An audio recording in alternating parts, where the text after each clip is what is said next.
Здравейте, приятели на Развъдник Team Fanvasi.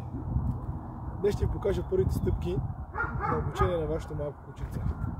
Още когато кученца се родят, всеки себеуважаващ се развъдчик трябва да започне с обучението на малките кученца. С взимане на кърмата от женската и воденето им за носа, така кученцата свикват да върват по човешка ръка и да търсят своята пачка. Като вземете кученцето на 60 дни, може спокойно да го оставите да се климатизира няколко дни, но като видите, че се отпусне и започне да се движи, хубаво е да започнете и вие с обучението още откакто е малко. Всеки един момент, в който го храните, вие може да го водите с ръчичка. Това се казва вълшебна ръка. По този начин кучето свиква да върви по нея и да търси своята плячка. След това можем да започнем с елементарни прости упражнения, като седни и без да казваме команда, дигаме ръчичката нагоре и награждаваме. Браво, Багира! Браво! Браво, Багирка! Айде, ме покучи!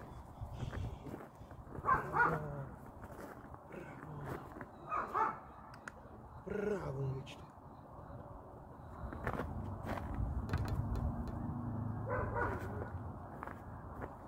След като поставим добра основа, можем да започнем и с няколко други упражнения. Браво, момичета! Браво! Браво! Супер! Багира! Редо!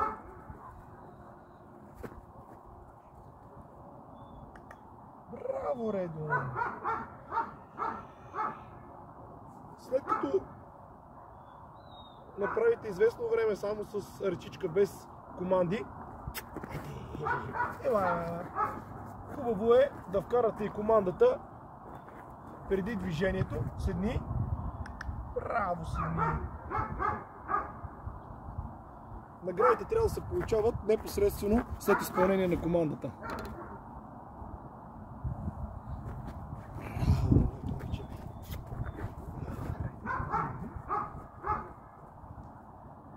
Браво, Редо! Супер! Редо? Супер, Редо! Браво! Браво!